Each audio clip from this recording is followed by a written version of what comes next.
Jadi tak payah Bapak Ibu membaca alam semesta.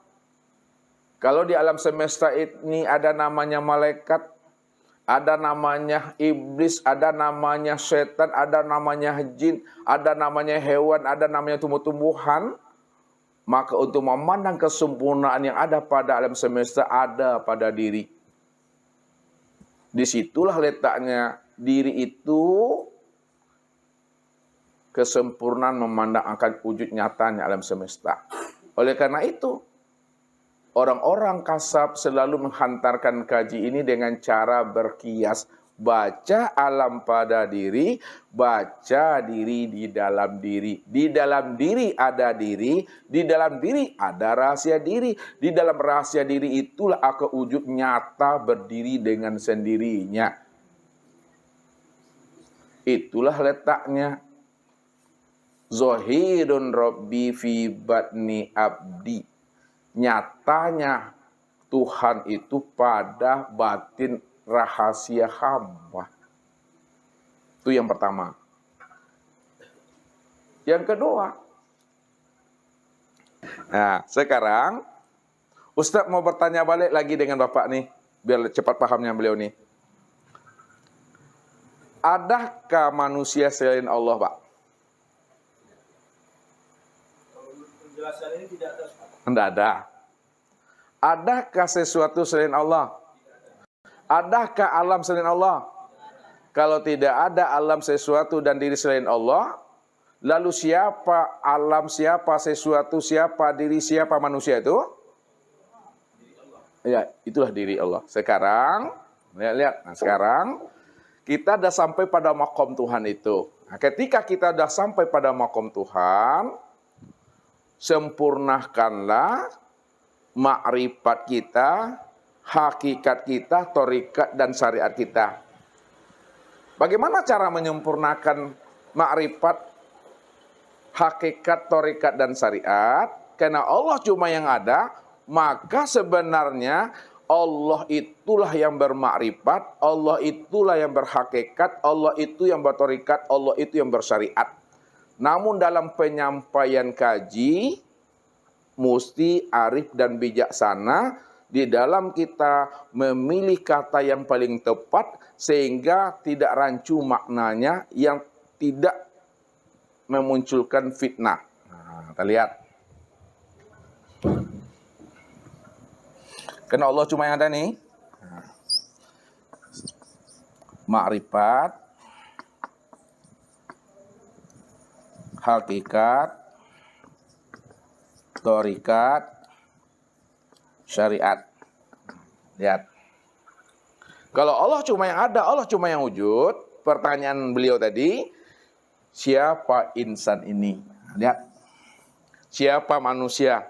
Manusia itu secara pandangan ilmu syariat disebut namanya hamba Allah.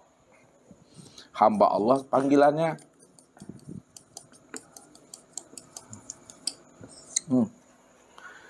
Manusia itu kita gunakan dengan bahasa syariat disebut namanya hamba Allah. Yang kedua, manusia itu diri Bapak Ibu nih, Anda pakai Bapak Ibu nih juga lagi. Ya. Diri Bapak Ibu ini yang bernama manusia itu kalau digunakan bahasa thariqat, manusia itu disebut namanya cermin Allah.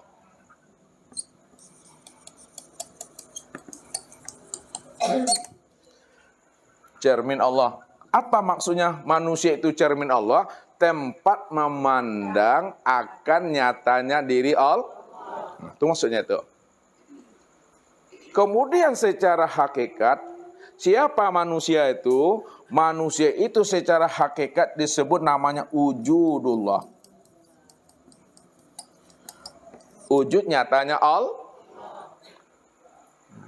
Manusia itu secara pandangan makrifat tiada lain Allah. Tiada lain Allah.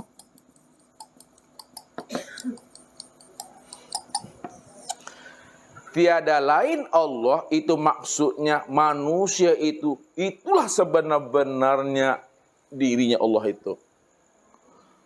Berarti yang bersyariat itu Allah. Kalau yang bersyariat itu Allah, siapa sebenar-benarnya yang berdiri tegak betul di waktu sholat tuh? Siapa yang sebenar-benarnya ruku waktu sholat tuh? Yang sujud? Yang duduk? Allah.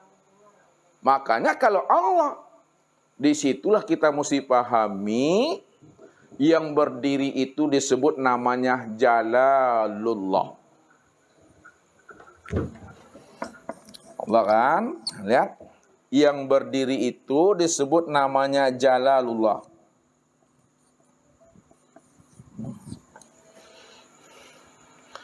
Jadi Jalalullah itu zohir dan nyata pada huruf alif tuh. Ini yang berdiri. Jadi yang berdiri itu si Jalal. Jalal itu adalah Allah. Siapa yang ruku? Yang ruku itu Jamalullah. Nih, lam awal. Jamalullah. Nah, si Jamal tuh. Siapa Jamal? Ya Allah. Yang berdiri si Jalalullah namanya. Yang ruku namanya si Jamalullah. Yang sujud itulah yang disebut namanya Qaharullah. So, Qahar itu yang sujud nyata pada huruf lam akhir. Kemudian siapa yang duduk tuh? Yang duduk itu yang disebut Kamalullah. Nyata pada huruf H-nya. Kamalullah. Jalal yang berdiri, Jamal yang ruku, Qahar yang sujud, si Kamal yang duduk itu. Allah dah. Pertanyaannya, ini untuk membuka paham. Benar nak Bapak Ibu ini dah duduk pada makam Tuhan? Atau ngaku-ngaku telah duduk pada makam Tuhan? Atau kata Ustaz saja Bapak Ibu dah duduk pada makam Tuhan? Ustaz menanya lo. Ibu kalau dapat, ya angkat tangannya. Kita coba sini. Ya, kalau nggak dapat jangan pulang dulu. Nggak dapat juga biarlah Ustaz pulang. Ini dites dulu nih. Kata kalau tidak kepada bapak-bapak tuh, ya. Bisakah ibu-ibu? Nih ibu dulu, bapak-bapak berpikir dulu. Dikasih waktu jedahnya tuh mah. Bisakah ibu-ibu menuliskan kulimah Allah tanpa pakai spidol, tanpa pakai kertas, tanpa pakai tunjuk, tanpa pakai akal pikir? Siapa yang dapat angkat tangannya? Sini, Bu.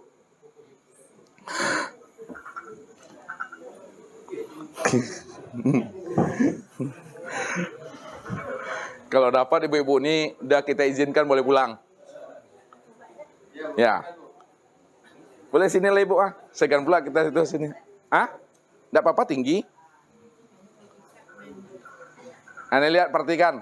Ibu ini akan menuliskan ya kulimah Allah, tidak pakai pena, tidak pakai kertas, tidak pakai telunjuk, tidak pakai akal pikir. Kalau memang ibu ini paham, insya Allah mewakili, kalau dapat boleh pulang semuanya. Nggak bisa ajar, Ustaz ya? Hah? Nggak bisa ajar nanti ya? Oh iya. Oke, bismillah. Alif,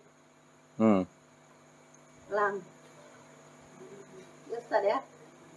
Lam. Ha duduk ya Ustaz ya? Ya terus saja lah. Iya. Alhamdulillah Rabbil alamin. Ini yang dah kesadaran Tuhan itu telah nyata pada diri beliau. Alhamdulillah Ibu. Mudah-mudahan Ibu sehat walafiat. Beruntung suami dapat Ibu.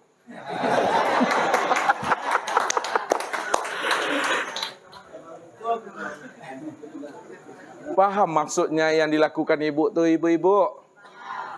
Ustadz bilang tadi, lihat ya, Ustadz bilang tadi, si Jalal itu yang berdiri, si Jamal itu yang ruku, si Qahar itu yang sujud, si Kamal itu yang duduk itu. Inilah dia